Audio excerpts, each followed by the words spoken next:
Welcome back, everyone, to Talking Toku, Boston's only podcast about Godzilla, Gamera, Ultraman, and all their kaiju friends. I am your host, David Scrivani. I'm your co-host, Brian Kershaw. And unfortunately, once again, we are not joined by Brian's roommate, who I was told was going to be here, but then he wasn't. He had to get a new doorknob. That's the reason he's not here, really? Yeah, it broke off this morning, and he decided it was more important than talking about Rampage. That's a piss-poor excuse if ever I've heard one. Yeah. Tell me about it. Dakota, I'm calling you out. I don't even know if you listen to the podcast. You probably even don't. He follows us on Twitter. He follows us on Twitter, but he doesn't listen to it, I bet. Oh, wait, you know what? No, he deleted his Twitter. Never mind. Oh, right after I followed him, too? Yep. Dang. That hurts, Dakota. It really does. I thought we were pals. Muchachos, even. No. Disappointing. All right, well, as Brian may have spoiled for us a little bit, we are going to be talking about 2018's Rampage today. But first, of course, we have to talk about the news. Brian, do you have any news for us? No. Man, you're making me carry all the weight. I don't... I follow news, but, I don't follow it like you do. You're the news guy. I am the news guy. I should start messaging you the list I bring up so you can cover some of this stuff. Yeah, just do it 50-50, and I can read from a script. Well, we'll have to do that next time. And it's kind of become one of the more well-known visuals in the whole franchise overall. Baltan himself has become kind of one of the main faces of Ultraman foes. So unfortunately, it's unfortunate that Nakano's passed, but Rest in peace. Rest in peace. And once again, I believe the GoFundMe for Cleve Hall's burial is still up and running. I put the link to that in last week's episode. I'll probably continue doing that this time. I haven't really heard any news on how it's going, but here's hoping. Also in the news, we're getting our shout out to Jordan Vogt-Roberts out of the way soon. Oh, hell yeah. Because Netflix has just announced a live action adaptation of the Gundam franchise, which will be directed by Kong Skull Island director Jordan Vogt-Roberts. Not a lot of details at the moment. Brian K. Vaughan, who is the showrunner for AMC's Under the Dome, which is a Stephen King adaptation, which I haven't watched, but I've heard it's good. He's going to be a screenwriter, executive producer. I don't know much about Gundam. I know it's big robots, war is bad. That's all I know. I've heard it's good. I heard there are good Gundam series, and I've heard there's not so good Gundam series. But hey, I think Jordan kind of proved with Kong Skull Island that he's a very capable director, especially when it comes to more anime stuff. Because Skull Island had a lot of anime references to it, especially with the Skullcrawler's design. But I can't really think of anyone better to take on something like that.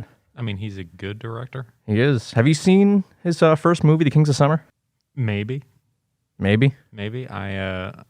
I'm not sure. I don't think so. But I've been surprised at how many movies I've seen and just haven't remembered. That's understandable. So, I might have. I'll look into it later. Good luck, because I remember a couple months ago, Jordan went on Twitter and was he was kind of calling out the distribution company because apparently you can't watch it anywhere. Oh. It's not on any streaming services. I don't even think you can rent it on Amazon or something. Well, that's a shame. Yeah, it is. So, but if you can find it, go watch it. It's a very, very, very wholesome movie. You would not be able to tell it was from the guy who went on to do Kong Skull Island. That's for sure. Okay, all right. Well, hopefully, it's a show, the Gundam show. Or a movie. It's a movie he's doing. Yeah. Well, hopefully the movie doesn't get stuck in hell like his Well, that's the thing. Movie. A Gundam movie's been in development hell for a number of years. Yeah. They've been talking about doing one for a while, but this is the first actual piece of news that we've gotten on it since it's just, hey, a Gundam movie's happening. Happening doesn't mean... Yeah, no, it doesn't. But we have a director and we have a screenwriter now, so that's something. Yeah. hopefully this one won't get stuck in development hell like the Metal Gear movie was, because I don't think that's going to happen anytime soon. No, because he's got to work with Konami. He's got to work with Konami, which is not ideal. Not ideal. That's one way to put it. Yeah. But I mean, hey, Jordan hasn't really done anything since 2016, so except absolutely own my Instagram. What? Because I follow him on Instagram and like, wait, what are you talking about? Well, he's on Instagram and his Instagram's awesome. What do you mean own your Instagram? Because he's like shows up more often than everyone else. Oh, okay. Because like Instagram's weird, like they do that thing where they like put like the most popular things like up top on your timeline thing. I got you. And for some reason he's always there. So whenever I open Instagram, it's just Jordan, and I feel like it's because we're constantly shouting about it on here. So you're saying we're just one step closer to getting him on the show. Yeah, I think so. I mean, we're 4 for 4 on talking about how much we love Jordan Vogt-Roberts. So Jordan, someday the door's open. Someday. I mean, not literally, because we still live in a pandemic hell world, but I'm vaccinated. Brian, I think, are you fully vaccinated, or are you still waiting on the second dose? I still need my second. Still need the second dose. Jordan, once we're vaccinated, get in here. We'll talk all about Kong. This is so strange. This is so weird. If anything, we're pushing him away now. Yeah. All right, let's move on before it gets any weirder. Godzilla Singular Point. We officially have a release window. It's going to be dropping in June of this year. No exact date of broadcast, but the series finishes its initial broadcast in Japan on the 24th of June, so I expect we'll get it shortly after that. I have some friends who have watched the show, who are watching the show, because it's not fully out yet, but I have a friend who like cares absolutely nothing for Godzilla, and he seems he's really enjoying it so far. So wait, so it is out somewhere right now? It's airing in Japan like a normal TV series would, like weekly episodes. Oh, okay. Yeah, but Netflix is doing their thing where they're just going to drop the whole thing all at once it finishes the broadcast. So okay, looking out for it. Yeah, looking out. I mean, I've seen a bunch of kind of out of context clips and screenshots, and things look really cool. I know someone posted the entire like the outro online, and I haven't actually watched the video, but the outro, the visuals are just a couple of screenshots, and oh my god, the creators did their research on Godzilla. They're like, every inch of these screenshots just has Easter eggs from all across the franchise. Like, you can see Jean Reno's character from Godzilla 98 in one of the pictures. Oh boy, it's some good stuff. It made me smile looking at all the various things in it. It looks really cool. Okay, so all right. Yeah, I mean we're definitely looking forward to Godzilla Singular Point. I hope I don't get spoiled too much for it, because I honestly considered, because it's, as well as it's broadcasting, it's also going up each episode on Netflix Japan. Oh, I have a VPN. See, exactly. I thought about getting a VPN so I could watch it, and I mean, I have to assume they have English subtitles in Japan. Like, they have the option. Like, we have various subtitles options here in America, so I imagine they have the option there too. Probably. I can tell you. Yeah, you can later. Go check out the first episode and find out. Yeah. Okay. Well, we should get a VPN to sponsor us. ExpressVPN, where are you? ExpressVPN, yeah. I still haven't reached out to Raid Shadow Legends to see if they'll sponsor us. Oh, no. You don't reach out to them. They reach out to you. Okay. Yeah. All right. We'll keep that in mind. I mean, apparently, so I actually looked at our how we're doing in terms of listens. Spotify, we're only getting like a couple listens here and there, which that's understandable. I don't admittedly, I don't do a great job promoting this podcast, but these episodes also go up on the MMTV SoundCloud. We're getting like 20 listens on there. Oh, wow. Yeah. Our the Melrose, who was it? Some Melrose like city councilor apparently was had listened to our first episode, and she was happy that there was a podcast like this out there. Oh, hell yeah. So, we're moving up in the world, Brian. We're somewhere. We're going to get Mayor Paul Broder on this podcast, hopefully. Could you imagine? Well, let's talk about, we could talk about Pacific Rim Uprising with them. Make them watch it. Oh my God. No, thank you. Yeah. All right. The art book for Godzilla vs. Kong now has a release date of May 21st. There are some previews online.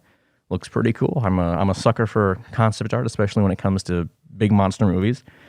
I'm hoping there's a decent amount of concept art for like Mechagodzilla and the war bats and everything, because admittedly, I don't own the art books for any of the other MonsterVerse films, but one of the things I really liked about the art book for 2014 was we saw the various designs they did for Godzilla.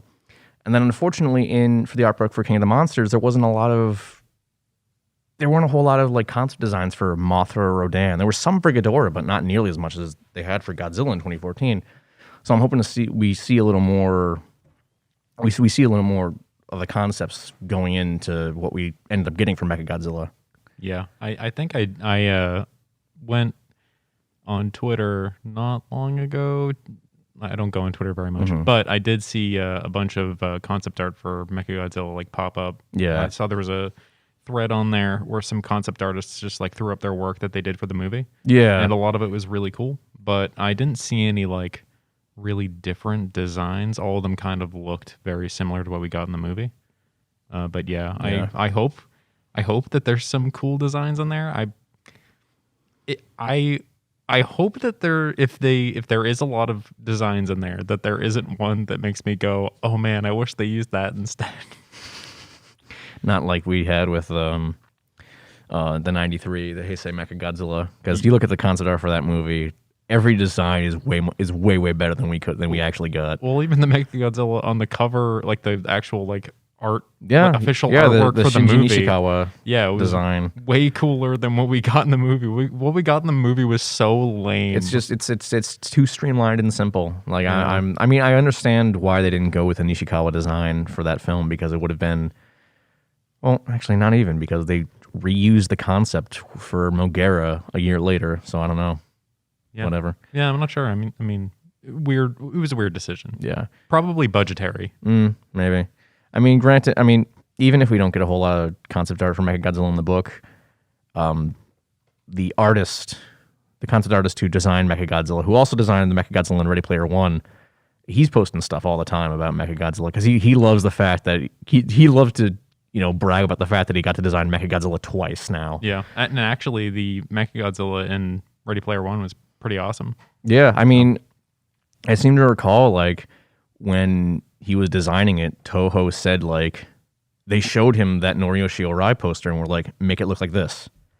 Yeah. So it looks I mean it's not a one-to-one thing. Like they took some liberties with it to make it look a little less, complex, but I think it's still a great design. Yeah. Would have liked to see it in an actual Godzilla movie. Yeah.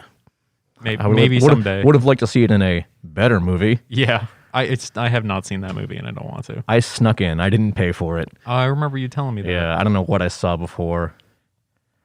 I remember we were leaving me and my friend Matt were leaving the theater, and we were about to leave, and he goes, "Dave, you want to see Ready Player One?" I'm like, "Okay." You're like, "Not if I have to pay for it." No. We hadn't even like went past the ticketing booth. We were just like still in the hallway where the theater was. He's like, he points to the sign. You want to go see Ready Player One? I'm like, all right, let's do it. Oh my God. Admitting to a crime live on. I don't know if it's a crime. I mean, you're not paying for something, so technically, I guess it is. But do you really think they care? No, God, no. If you were gonna prosecute every kid who snuck into a movie, there would be so many kids in jail right now. Yeah. And also the court system would be even like more. Oh, absolutely. More clogged than it is. All right, moving on. Our last piece of news for the day. We have a new Ultraman series announced. Right off the heels of last year's Ultraman Z, Tsuburaya Productions has finally announced the follow-up series, Ultraman Trigger New Generation Tiga. It's going to be celebrating the 25th anniversary of Ultraman Tiga, which I have not seen, but Trigger looks to be a kind of retelling of Tiga. I'm not really sure exactly what that means. Maybe it's going to be taking place in the main Ultraman continuity. As I understand, like Tiga, Gaia, and a lot of the other Heisei era shows kind of take place in a different universe than the Showa and the New Generation stuff. I could be making that up entirely, but who knows? Nothing on plot yet, obviously, and also not really sure if it's going to be simulcast on their YouTube channel like they did with Ultraman Z. I really hope that's the case because it, doing it that way, it makes it so the shows are way more accessible to fans who don't live in Japan and who wouldn't otherwise have access to shows like that. I was very pleased when they said Ultraman Z was going to be simulcast. And you didn't watch it though, Brian. No. Someday. How's Ultra Q going, Brian? Not going. It's not going. Someday I'm going to. I promise. I actually will get around to watching it. Just been busy. Yeah, I mean, you're apparently moving in August, so you're gonna have to do it before then. Yeah, because I'm gonna want it back before you move. That is true. So I'm gonna have to. Do that. Read the Scottian book. Read the Avatar comic. Yep. I'll do them all in one day. All in one day. Yep. I'm gonna watch a 30 episode long series in one day. Yeah, but how long are the episodes? Like 22 minutes. Oh, that's not too bad. 30 of them. Okay, that's maybe we could take a week off. Okay, there you go. I'm gonna take a staycation. I'll stay home. I mean, when I watched Ultra Q, I think there were only like 5 episodes to a disc, so I just watched a whole disc each day. Okay, yeah, and it's like 6 discs, so that's 6. That's a week. Yeah, I could do that. Yeah, you put in an hour to the side each day, watch some Ultra Q, and it'll be fine. Okay. Yeah, I could do that. Someday. I'll let you know when I start. Okay. I'm gonna get a text like late July. Yeah, I was gonna say 2 weeks before he moves. 3 months from now. Dave, I'm watching Ultra Q finally. Like, oh. I'm handling Ultra Q like I handled all my homework for any stage of school. Leaving it for literally an hour before the class that it's due for. Amen to that. All right, that will do it for the news. Let's get in to 2018's hit Dwayne Johnson blockbuster, Rampage. All right, Brian, you're the one who watched this more recently. I'll let you do the honors. It's so good. Like, it is so much better than it had any right to be. It is by no means a great movie, but man, is it stupid fun to watch. Yeah. And here's the thing. Like, I think I'm speaking for both of us when I say that cheesy Dwayne Johnson action movies are kind of a guilty pleasure for us. Oh yeah. They're absolutely stupid. I wouldn't even really consider many of them very good. I still haven't seen Skyscraper. I know. We were going to see it, but wasn't it like sold out or something? We were going to see it, but I think the theater that we went to either had very limited showings of it because I think something else big came out. Yeah, because so we've seen that. We've seen Rampage, and I remember we saw San Andreas, and the only reason we saw San Andreas because we were going to see Spectre, and that was sold out. So oh, we're already at the movie theater. We might as well see something. So we saw San Andreas. San Andreas was a wild ride. It really was. But you know what? Honestly, Rampage is like San Andreas except with giant monsters. It really is. Like I feel like it's difficult to describe Dwayne Johnson action movies because I feel like they're so there's something that like sets them apart from normal big budget action movies. Like they just have it's like their own genre. It's the Dwayne Johnson cinematic universe. The Dwayne Johnson cinematic universe. Yeah, all these movies actually take place in the same timeline. That also Skyscraper is last because he loses his leg. Oh, and we saw Hobbs and Shaw too. I dragged along to see Hobbs and Shaw. Oh, that's right. Yeah. Which I got to show you the other Fast and Furious movies because they're way better than that. Well, you have the box set. I own all 8 movies and Hobbs and Shaw, so all 9 movies. I have been told by multiple people to watch them. They are They vary in quality. I'll say that much. I've heard the later ones are the better ones. Yeah, I would say so. Yeah. But yeah, I mean, Rampage was I don't think anyone was really expecting it to be good.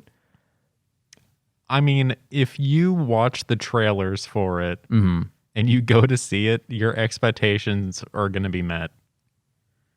Yeah, I think that's a fair assessment of it.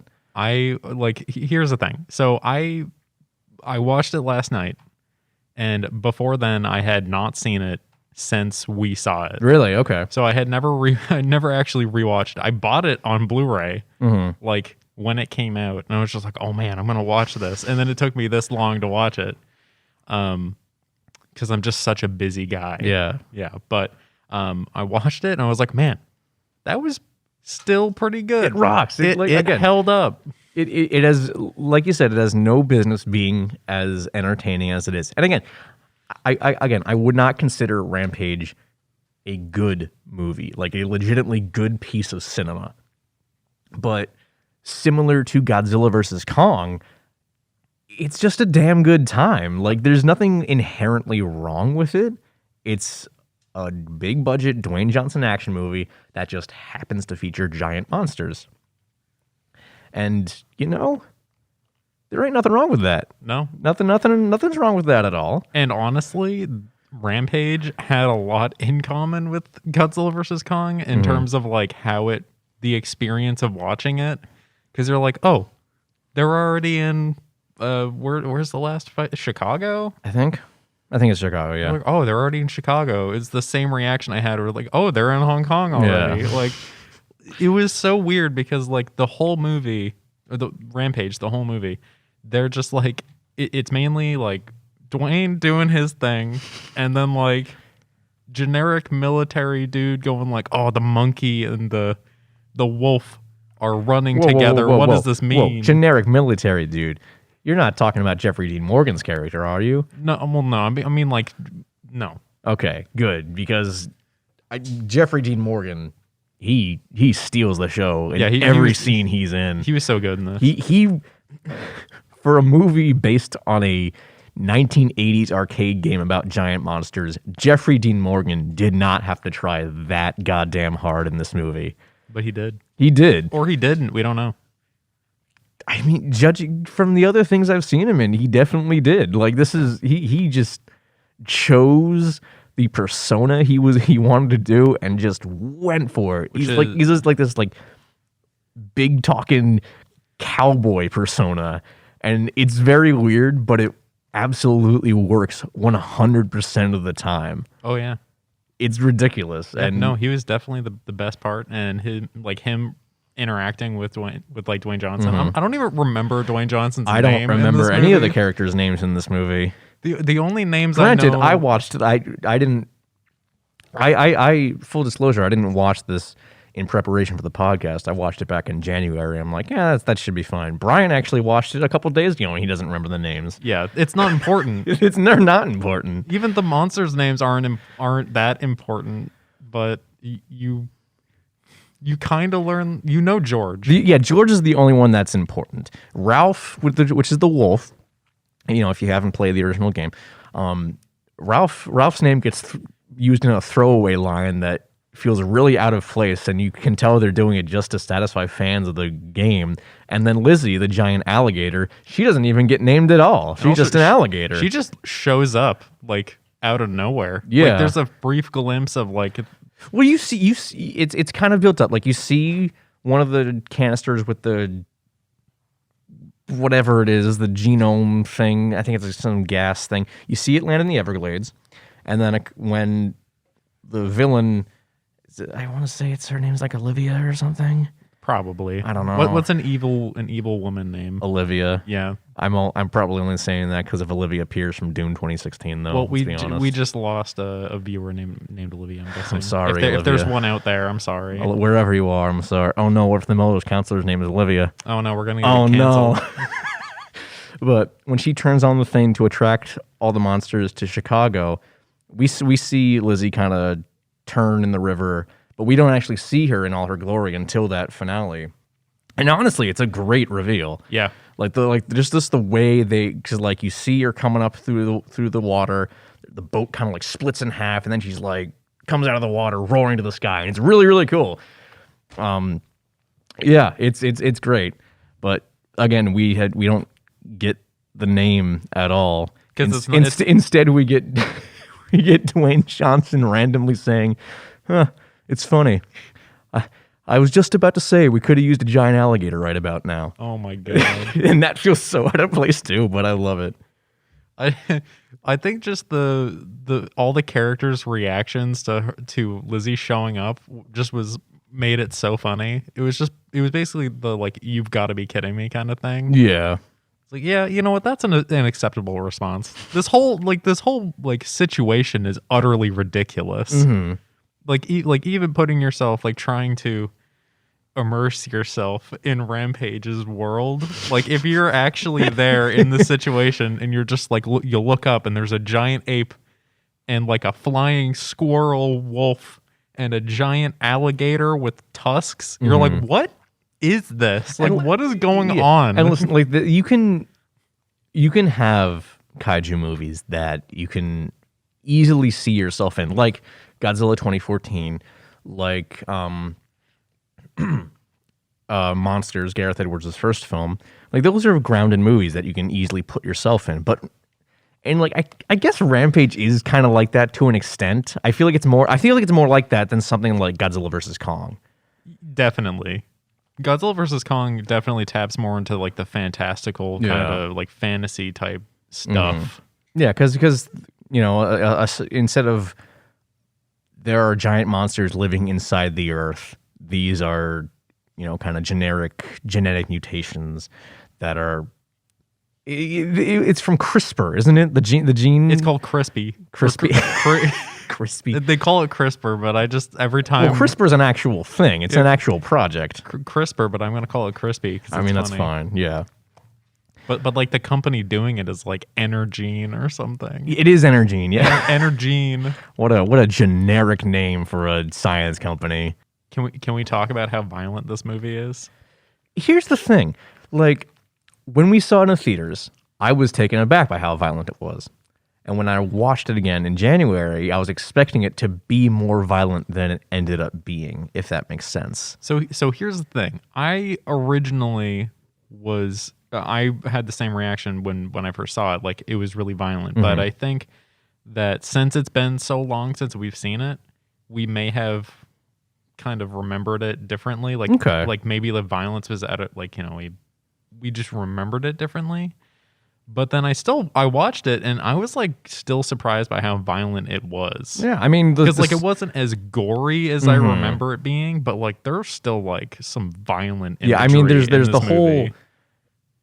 There's no better word for it. There's the whole massacre with where we first meet Ralph, and we have Joe Manganiello in the movie for a grand total of 5 minutes as this super badass mercenary who can kill anything, and then his entire squad gets torn apart by a giant wolf. Yeah, and it like they're very brief glimpses, but like you see people like just torn in half. Yeah, and it's surprisingly violent for a movie for a movie about Dwayne Johnson fighting giant monsters.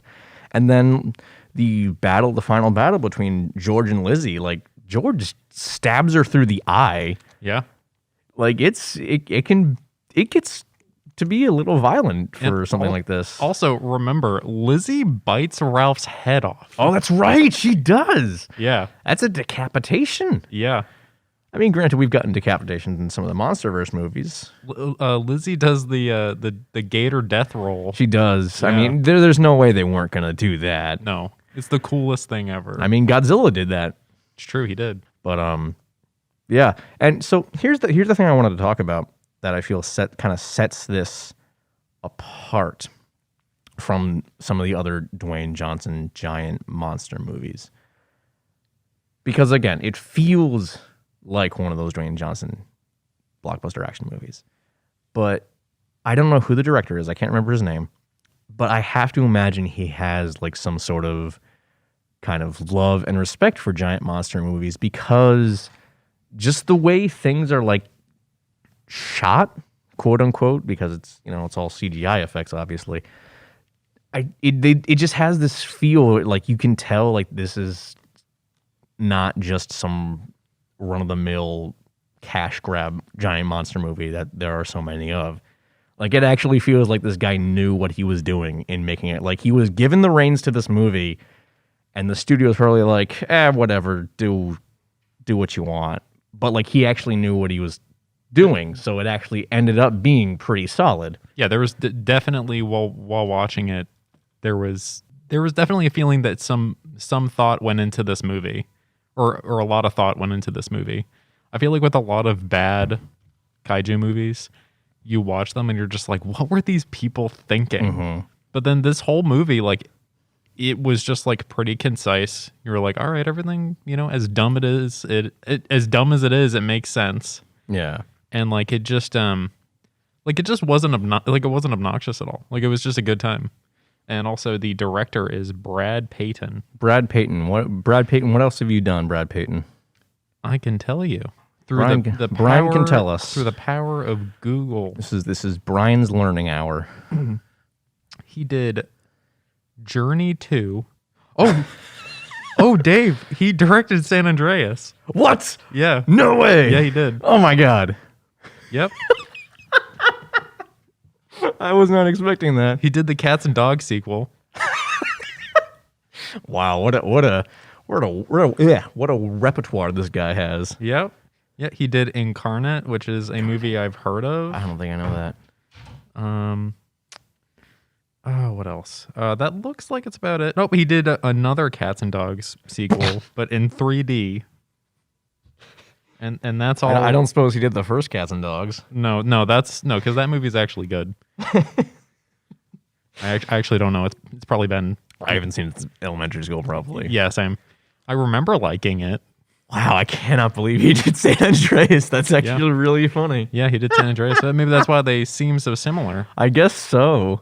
Well, San Andreas is an actually good disaster movie. It is and like, there are a lot of disaster movies, and not a lot of them are good. Geostorm. I wouldn't even consider San Andreas that good, but like for what it is, it's good. Well, it was a good time. It's a good time, and I think that's what kind of sets big action blockbusters apart. Is not whether they're good or not, it's whether they're a good time or not, if that makes sense. Well, yeah. I mean, like, the thing with disaster movies and kaiju movies, like, it's so easy to make them frustrating to watch. Mm-hmm. They're very similar in that sense, and I feel like Rampage is just like a disaster movie with a kaiju coat of paint. Yeah, and I was actually just about to say, like, I'm kind of surprised we haven't gotten one that really leans heavily into that disaster aspect of the kaiju. And I mean, Gareth Edwards did kind of do that in 2014, but I feel like he showed a lot of aftermath stuff. He did.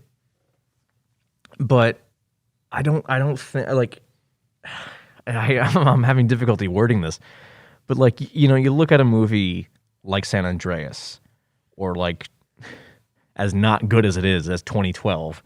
Oh God. But like, you don't really see a lot of like, I really can't find a good way to word this. This is gonna drive me insane. You don't see the kind of like impact it has that these actions, these happenstances have on the world. Mm-hmm. Yeah, you see, you see destroyed cities, but like you don't really. They don't mean anything. Yeah, they don't mean anything. That's what I'm getting at. Like, there's no because the point of the story is the monster, not the destruction. Exactly. So, there's no like consequences. Is what I'm getting at. That's actually kind of leaning into something I wanted to talk about, and it has to do with the size of the creatures. Okay. So the whole time I was kind of like, man, these monsters like they're big, but they're not huge. Mm-hmm. Like they're still, they're not normal sized. They're big enough to they're big easily climb a building. Yeah, but they're not like Godzilla sized. They're not like what we see in other movies. And I actually think that is a benefit to the story, because not only does it make it easier to shoot to actually like film it in a non obnoxious way. Yeah. I think it actually makes it a lot easier to show what they're doing. Like there's a shot where you can see them climbing the side of a building, and Lizzie like rolls through the building and then onto the other side of it, which is one of the coolest things ever. And the only other time in a movie we've ever gotten a shot like that is in a Transformers movie. And you're not talking about Dark on the Moon, I am talking about Dark on the Moon. That movie sucks. But honestly, I'd say that's probably the best of the Bayformers. I don't like any of them. That's totally fair, but I would say Dark on the Moon is the best out of them. Yeah. Out of the three I've seen, at least. I haven't seen the Age of Extinction or whatever the other one was. No. I don't know. I didn't even remember what the fifth one's called. Last night. Dave, this isn't a Transformers cast. Okay. We're gonna do an episode on the Bayformers movies, Ryan. Someday. But okay. So what I'm trying to say is, like, with other monster movies, like, look at, Godzilla versus Kong.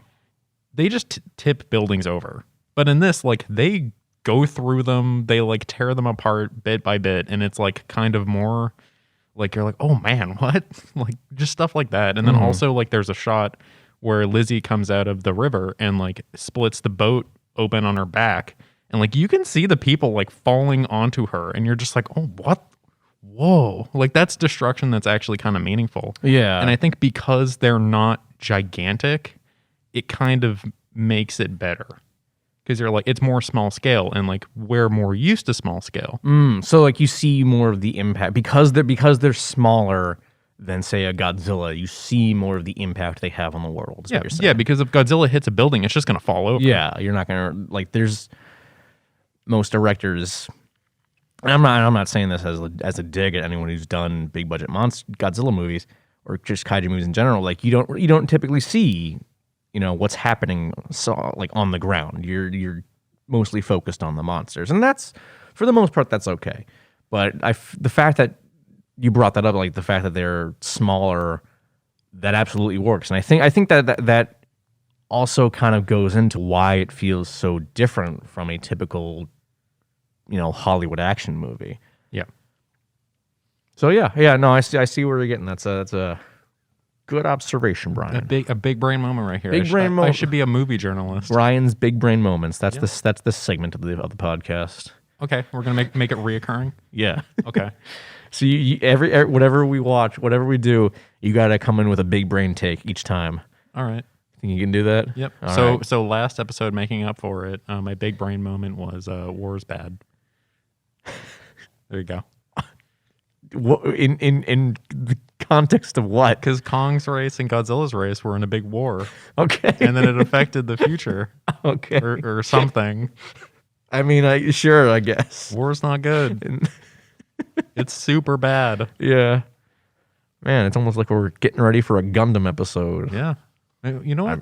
It'll be a while for that. Do a Gundam episode in like 3 years, maybe. I'd have to like look to see what's a good Gundam series. I think I've heard Gundam Wing is pretty good.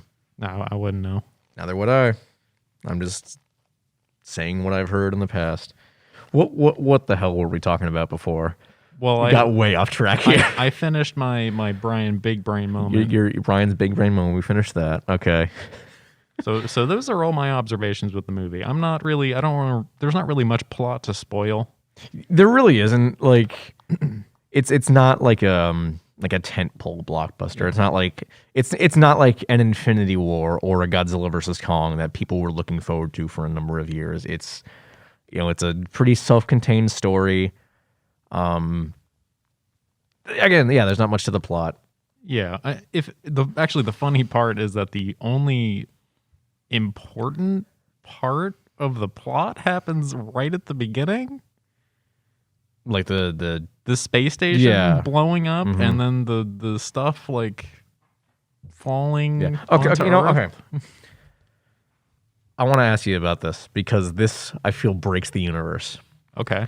So first off, to tie it into the actual video game, the gene stuff that makes the animals all big, It's part of Project Rampage, so there's that. But here's the thing. In Olivia Bad Guy's office, in the background, you see a Rampage arcade cabinet. How does this work? How exactly can the video game Rampage exist, and then how can three animals that are all very, very similar to the animals in Rampage the video game suddenly get big and do exactly the thing that happens in the video game? That is like such the biggest coincidence. That can't be coincidence. So what if how did this happen? So what if it was all like planned? So like in this universe, Rampage the video game exists. Yeah. And then the space station blows up, and then like all the the containers like with all the gene stuff like they fall into Earth. If they blew up, there was no way for them to like kind of steer the canisters to go exactly where they needed to be. But maybe they were. We don't know. Maybe maybe like they didn't have any like jets on them. It was just like a black box. Well, I don't know. I mean, like you could probably do some math to like I don't know, like some weird science. That is you have to have multiple PhDs in physics to figure that out, I feel. Yeah, I'm sure this evil company could find someone to do that. Maybe. I don't know, like maybe, and then they were just like, yeah, we want like maybe Olivia was like, I like how we call her Olivia. We just don't even know. But I'm gonna look up her name. But maybe she just really liked Rampage growing up, and she's like, you know what? What if that was real life? I'm gonna make like she was her dad played Rampage with her as a kid, and that's what she decided she wanted to do when she grows up. She's like, I want to make that happen for real. I want that to be real life. I want a real giant Claire. Her name's Claire. Claire. Okay, that's also an evil name. Sorry to any Claires out there. Okay, so headcanon is Claire, the evil mastermind woman who's like comically evil. Yep. She really is comically evil. When she grew up, growing up, she was like, you know what? I really love Rampage. That's such a good video game. And then she buys a Rampage arcade cabinet, and then she has an idea. What if I go through all this effort and I go through school and I make a giant company and I make Rampage real life? And then she does. I think we just made the movie like at least 75% more interesting now. Yeah. Now that we've discovered this plot. So what I'm trying to say is, please hire us. We should make a prequel movie. I mean, I want to see a follow up to this. Yeah, honestly, I would love to see a Rampage. I don't think it'll happen, but I'd love to see it. So what do you if they were the hypothetical sequel? What animals would you like to see? Well, because there have been more than one. Yeah, but Rampage game. your top picks. Ooh, this is tough. What would be good?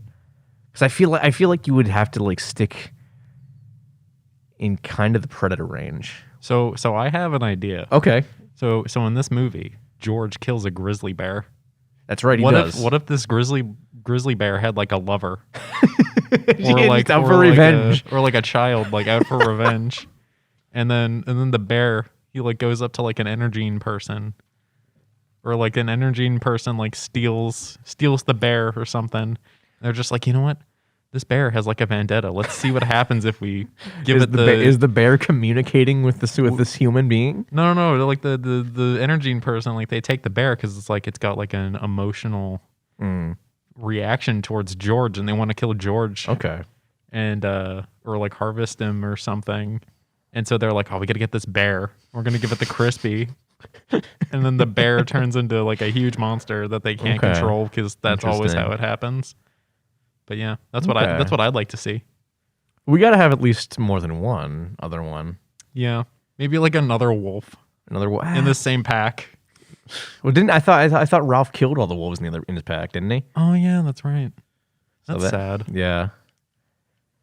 I don't know if it wouldn't work as well. I'd like to see a shark. I mean, that's kind of an easy path to go. Be king shark. I mean, just come out of the ocean with legs. Yeah. Oh, it's a megalodon. Yeah.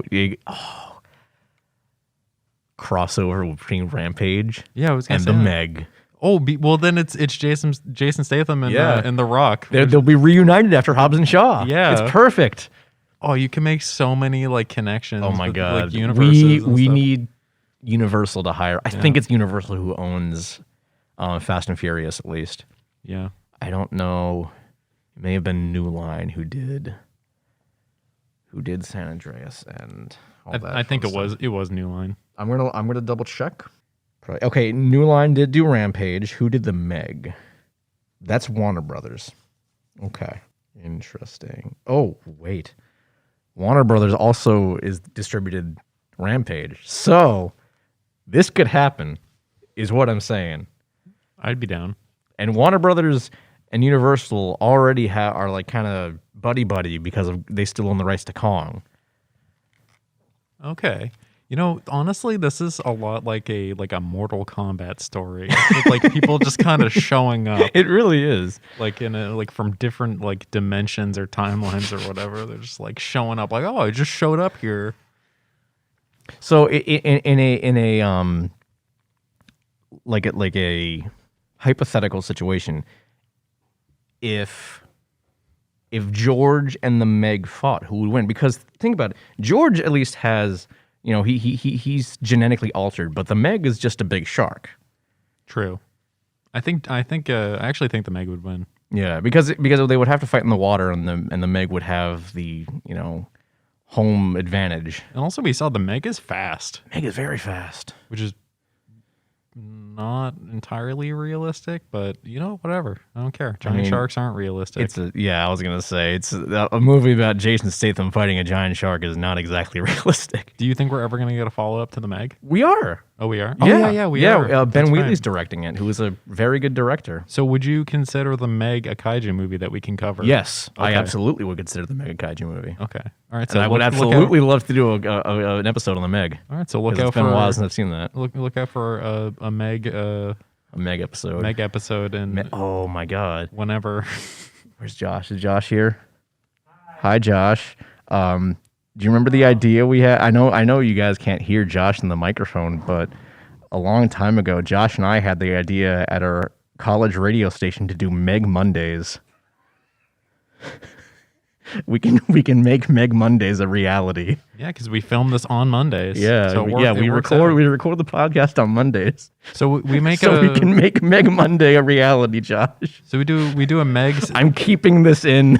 So we do the Meg segment of the episode where Josh comes on and reads the Megment. Josh comes on and like reads a part of the script. Well, the idea for Meg Mondays was that we were going to read a chapter of the Meg book every Monday. Oh God. Josh is here. Yeah, the idea was we play like a shark related song, and then we just read like a full chapter of the book, then end with the shark song, and then just peace out. That's it. That was the whole idea. Okay. We can make it happen. We can bring it back. Okay. Yeah, we'll have to try to make this work. Oh, this is going to be great. Yeah. Okay, so this was my big brain moment for the day. So Rampage 2 featuring George, a giant bear, and the Meg. The Meg. Not just any big shark, but the Meg. Not even a genetically altered Meg. Yeah, just the Meg. Just a Meg. They're big. It's big enough. They don't even need the advantage. Oh, what about like a Jason Statham on the crispy? Well, here's the thing. Going into Rampage, I was kind of hoping Dwayne Johnson would take the serum and become a giant Dwayne Johnson and fight. That'd be so I cool. was so hoping for that to happen. I'm still a little disappointed that it didn't, but like I'm still happy with how the movie wrapped up. Yeah. But like I feel like that was definitely a missed opportunity there to give Dwayne Johnson big. Yeah, but Dwayne Johnson did actually fight the monsters. He did. That's impressive because like you don't see a lot of kaiju movies where the humans really do a whole lot against the monsters by themselves. He took a grenade launcher and he like shot Lizzie a bunch with it. Yeah, and he threw all the grenades into her gills and actually did some damage. Yeah. Lizzie was all pissed. Yeah, as you could imagine. I wouldn't want grenades thrown in my throat. Yeah. Seems uncomfortable. No. That sounds awful. Yeah, it does. Anyways, that's Rampage. That's Rampage, everybody. That's Rampage. Go watch it. Would you consider it a hidden gem? In the context of 2021. Yeah, I'd say so. 'Cause I don't know how. I don't think it really did very well when it came out. I don't even remember what the critical reaction to it was. I mean, when I looked it up, it had like a 50% on Rotten Tomatoes. Not that Rotten Tomatoes matters, but like it wasn't, it wasn't high. Yeah, I do remember saying to somebody, maybe you or someone else, that this is the best video game adaptation. Yeah, I mean, I'd big budget wise, absolutely. Like, except for the Mortal Kombat movie from like the 90s. But that's, we're getting another one, so maybe it'll be surpassed. I don't know. Yeah, we'll see. I think that comes out this week, actually. The 23rd. Yeah. Oh. But yeah, I would say at the time of recording this, I would probably consider Rampage the best video game adaptation because, I mean, even though it's not, well, I was going to say I hesitate to call it an adaptation, but like the fact that the original game is just an arcade game that doesn't have a whole lot of story to begin with, there's a lot of wiggle room for what you can do for the story. So yeah, I would say it's probably the best video game adaptation. But it makes me think that arcade games are actually the easiest games to adapt into movies. Good point. Because the more that you have to work with, like the more rules you're confined to, which is why, like, I'm guessing like Assassin's Creed was so bad because they had all this stuff that they had to like, like they had all these rules they had to about. Like, so you're saying story heavy games don't lend themselves to be adapted very well to film. Yeah, because with story driven games, like you have the story of a movie, but you also have the interactivity of a game. And so not to mention you're not constrained by like a 2-hour time limit. Yeah, like a game can be as long as you want it to be, and you can have all the time in the world to tell that story. Yeah, that's why the idea of like a Naughty Dog game movie, like an Uncharted or Last of Us movie, makes no sense because while I don't like those games, like you're taking the game, which is a well done story and also gameplay, and you're just removing one aspect from it, which is just going to make it worse. Yeah, so you're struggling to fit, a 10-hour story into a 2-hour film. Yeah, which is why like those would definitely translate better to TV, which is what they're doing with The Last of Us. But to movies, it would not. Which is why like Rampage was so good as a movie because there's no story that you need to tell. There's no story that you need to like cling to, and you can make up rules because the only rule you have is that you have 3 giant monsters that have to destroy buildings. I think in the game, like the reason, first off, in the game, the monsters aren't animals; they're people. Oh yeah, they're people. They like got exposed to toxic waste and they turned into giant monsters. Oh, okay.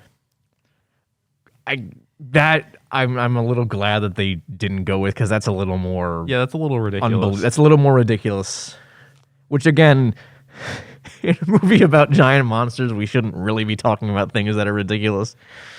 But they did attempt to make it a little more grounded, and I'll give them that. But yeah, there's really nothing you need to do other than having giant monsters destroy a building in a Rampage adaptation. So I think, I think we're in agreement on that. That's a good rule. Yeah. So what other video games do you think we could get arcade game wise? Oh, Mortal Kombat we're getting. Yeah, you see that's the thing though. Like Mortal Kombat's kind of in a weird spot with like film adaptation because while the original is like an arcade game, they have gone more deeper into story since, like, right? Yeah, the way it's progressed is that it's actually like now it has like a really interesting story, but it is the advantage of it is that it is a story that can translate well to film. Like with the game, like the structure of the gameplay doesn't like really affect the structure of the story. So like because they're so like because you can easily just watch the cutscenes for the games and they basically line up as a movie. Yeah, I think like Mortal Kombat 11, like it's a total of 5 hours at most. Yeah, with gameplay. Yeah, and like there's a lot of stuff that could be cut out. Like I think it's one of those stories that's just like really easy to translate to a movie, and there's a bunch of stuff you can just like like obviously the newer games, like the universe gets more complex and like there's a lot more, there's a lot more stuff going on, like with Chronica and like, these newer characters. But like I'm assuming what they're doing with the new one is that they're just doing the tournament storyline where I think that's what they're doing. They go to Shang Tsung's island and fight to save Earthrealm or whatever, which is the story of Mortal Kombat 9. So I don't know. I think that's an easy game to translate to film. As for other games, I'm not really sure. I kind of don't want it because I feel like when you take the gameplay out of games, they're just not interesting. This is a hot take, but game stories in general are not very good. Okay. So making them into a movie and removing the gameplay aspect of it just isn't appealing for me. Like there are some games that I can definitely see it working on, like maybe like Dead Space. You can make that a movie because it's just a horror movie, but it's not going to make it interesting. I'd rather just go play Dead Space. Yeah. Okay. So that's my opinion. What's your opinion? Hot yeah, take. I Hot can't takes all day. really think of anything. At least not many arcade games that could work because to be fair, I don't really know a whole lot of arcade games that could work as a movie. Like Ninja Turtles, do it again. We've had multiple times. I know, but do it again. Well, it's only worked twice. Yeah. Once in the 90s and once in the mid-2000s. So, in which we were supposed to get a sequel to that 2007 one and it never happened. Damn. Oh, well.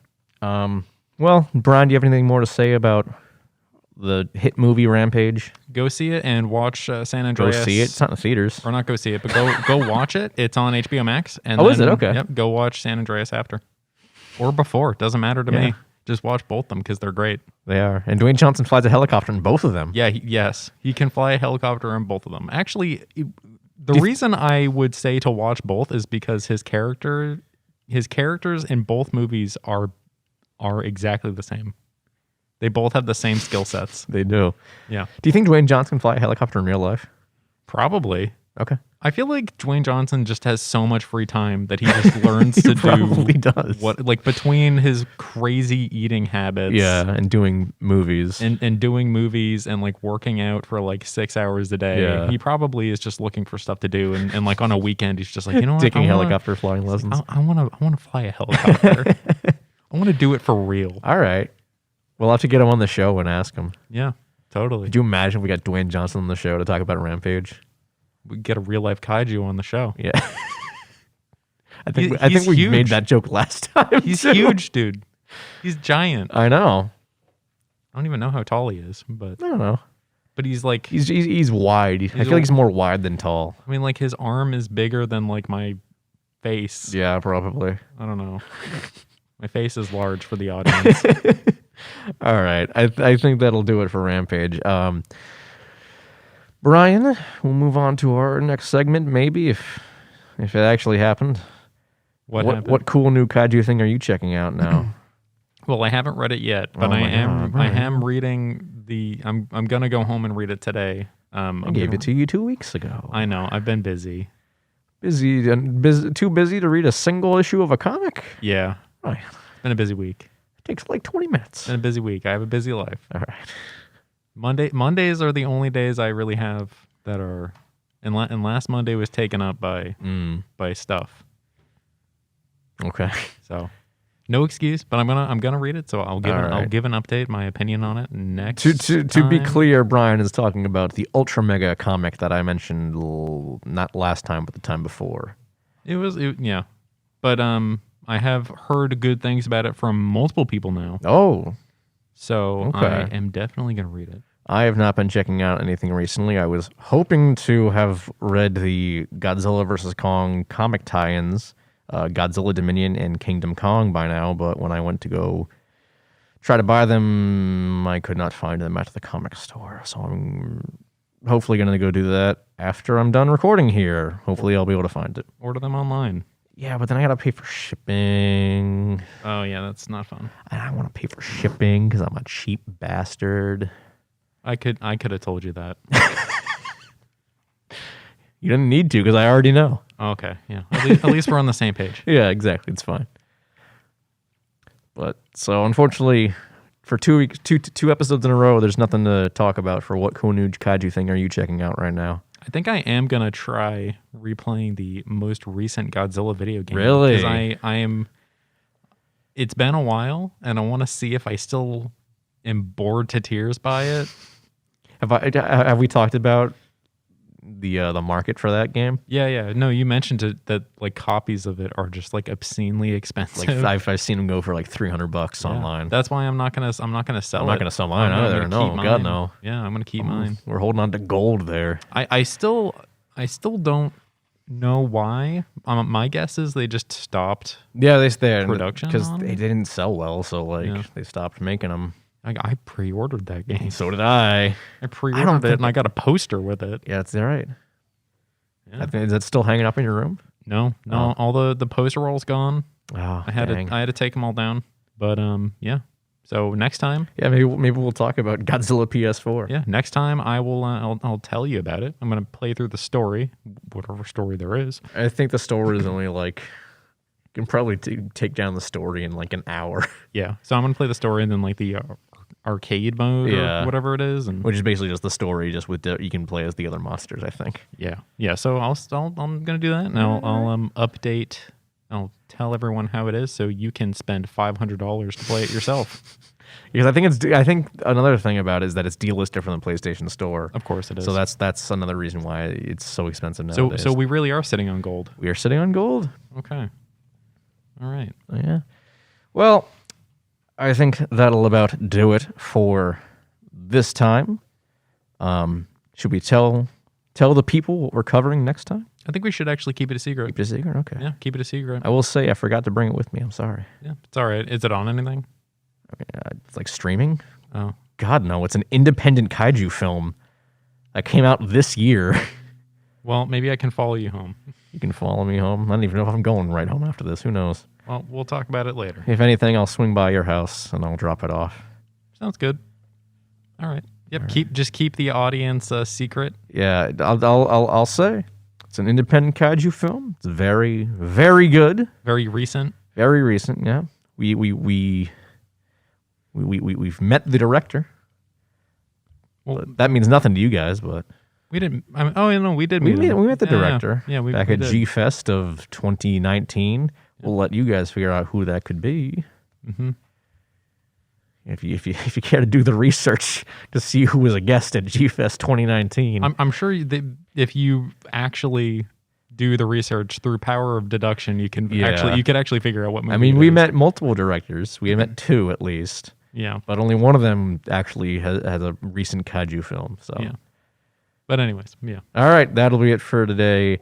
I'm your host, David Scrivani. I am your second host, Brian Kershaw. Follow us on Facebook and Twitter at Talking Toku. And we will see you guys next time. See you later.